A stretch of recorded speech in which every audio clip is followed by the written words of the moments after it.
क्योंकि बैरी होने की दशा हाँ में उसके पुत्र की मृत्यु के द्वारा हमारा मेल परमेश्वर के साथ हुआ। हम्म। फिर मेल हो जाने पर उसके जीवन के कारण हम उद्धार क्यों ना पाएंगे। क्या हुआ है? ये जो मृत्यु हुई है, ये जो प्रभु यीशु मसीह का बलिदान हुआ है, ये व्यर्थ नहीं गया है। आमीन। ये ऐसा नहीं है। क्या हुआ है कि इस बड़े बलिदान पे ये एक महायज्ञ में जो एक बड़ा बलिदान हुआ है, उस बलिदान से क्या हुआ? परमेश्वर के साथ मनुष्य का मेल जोल हो गया है, मेल हो गया है। परमेश्वर के साथ क्या हुआ है? मेल हो गया है। जब मेल हो गया है तो वचन का लिखने वाला कह रहा है तो फिर क्यों नहीं हमारा उद्धार होगा। हालेलुया। हमारा होना है। तो ये परमेश्वर का जो मेल है, प्रभु यीशु मसीह का जो इस जीवन में आना है, वो आना इसलिए हुआ है कि परमेश्वर के लोगों का, उसके बेटे और बेटियों के साथ क्या हो? मेल हो जाए। ये जो रिश्ता आदम की वाटिका में आदम ने परमेश्वर के साथ तोड़ लिया था, वो दूसरे आदम के आने पर क्या हुआ? वो मेल मिला। आमीन। हालेलुया। मगर उसके लिए क्या हुआ कि एक बहुत बड़ा बलिदान देना पड़ा।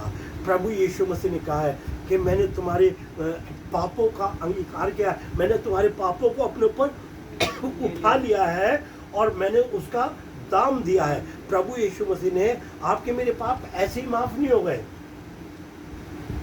ऐसे ही माफ नहीं हुए। उसके लिए क्या हुआ? दाम दिया गया है। एक हमारे ऊपर एक पाप का कर्ज था। कोई कर्ज मिटाने के लिए कोई ऐसा थोड़ा ना कहेगा भाई इसका कर्ज ना माफ कर दो, हो जाएगा। देना पड़ेगा। भाई जिसने कर्ज लेना वो तो इसकी गर्दन भी पकड़ेगा और मेरी गर्दन भी पकड़ेगा। समझ रहे? तो क्या होगा? या तो इसका कर्ज मैं दूं तो आप चुप रहेंगे कि हाँ भाई अब मेरे मिल गए, अब मेरा इससे कोई लेना देना। इस कर्ज को उतारने के लिए प्रभु यीशु मसीह ने कहा मैं अपना बलिदान देता हूँ, मैं अपने लहू का बलिदान देता हूँ। और उसका वो जो बड़ा सामर्थ, जो खुदा का सामर्थ उसके ऊपर था, उस सामर्थ ने क्या करा? तीसरे दिन मुर्दों में से जिंदा कर दिया। इंसानी देह में तो वो मर चुके थे। हमने जो लोग थे जो कह रहे थे इसको सूली दो, इसको सूली दो, इसके जो इसके खून का वो है वो हम पे और हमारी संतानों पे पड़े, वो एक अलग है, कभी और जाएंगे उस पे, है ना। मगर क्या हुआ? वो जो शारीरिक रूप में तो प्रभु यीशु मसीह मर गए क्योंकि इंसान बन के यहाँ पर आए थे। और इंसान बनने के बाद क्या हुआ कि प्रभु यीशु मसीह मृत्यु के उसमें चले गए और कब्र में 3 दिन रहे, और वो एक अलग चैप्टर है। और 3 दिन कब्र में रहने के बाद क्या हुआ? वो जिंदा हो गए। वो अपना जो आत्मिक जो परमेश्वर का जो आत्मा जो उनके अंदर था, परमेश्वर के आत्मा को कोई नहीं मार सकता। और उस सामर्थ्य ने क्या करा कि प्रभु यीशु मसीह को तीसरे दिन जिंदा कर दिया। इसलिए वचन बता रहा है, इसे दोबारा पढ़ेंगे 10 को। क्योंकि बैरी होने की दशा में उसके पुत्र के मृत्यु के द्वारा हमारा मेल परमेश्वर के साथ हुआ।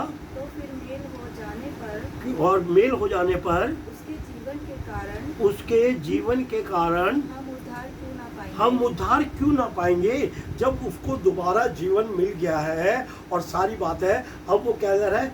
जब तक तो प्रभु यीशु मसीह इंसान बन के घूमते रहे, मगर अब वो खुद क्या है? खुदा है। अब सारा कंट्रोल उनके पास है। तो आप और मैं, अब जब हम उसके खून पे, उसकी मृत्यु पे, उसकी तमाम बलिदान पे हम क्या करते हैं? विश्वास करते हैं। हम विश्वास करते हैं तो वो इस बात से प्रभु यीशु मसीह क्या है? आनंदित होते हैं। और वो जो सारा कार्य वो कह रहे हैं, पृथ्वी और स्वर्ग की सारी कुंजियां मेरे पास है। अब उद्धार तो उनकी मुट्ठी में है। जिस उद्धार के लिए मनुष्य सारे जीवन भटकता रहता है, सब कुछ प्राप्त कर ले, इंसान सब कुछ प्राप्त कर ले और परमेश्वर के प्रेम से अगर दूर है ना, तो सब कुछ व्यर्थ है। सब कुछ प्राप्त तो कर लिया, बड़ी बड़ी इंडस्ट्री कर ली, बड़ा बड़ा सब कुछ करा, मगर क्या है? परमेश्वर को नहीं जानते। आप और मैं जानते हैं कि एक बहुत अच्छी बात चलती है बाइबल के अंदर लाजर की और एक धनवान व्यक्ति की। लाजर का नाम बाइबल में 2-3 जगह आ रहा है, 2-3 बार उसका जिक्र हो रहा है, और उस धनवान व्यक्ति की कहीं कोई बात नहीं, मतलब नाम नहीं है, सॉरी, है ना। और हम जानते हैं कि धनवान व्यक्ति विनती कर रहा है कि तू इसे भेज दे, ये अपनी उंगली से एक वो क्या है, नर्क की आग में जल रहा है, वो क्या है, जल रहा है। और लाजर जो है वो अब्राहम साहब की गोद में, वो कहता है इसे मेरे घर भेज दे। वो कहने लगा भैया कोई मरा हुआ अगर जाएगा ना तो कोई विश्वास नहीं करेगा, क्योंकि उनके पास क्या है, भविष्यवक्ताओं की पुस्तक है। इसलिए क्या करो, इसको पढ़ो, अगर तुम चाहते हो तो उद्धार हो तुम्हारा। तुम इसको सुनो, क्योंकि सुनने से विश्वास पैदा होता है। समझ रहे हो आप? तो बड़ा जरूरी है कि हम वचन को पढ़ते और देखते रहे। हम इसी के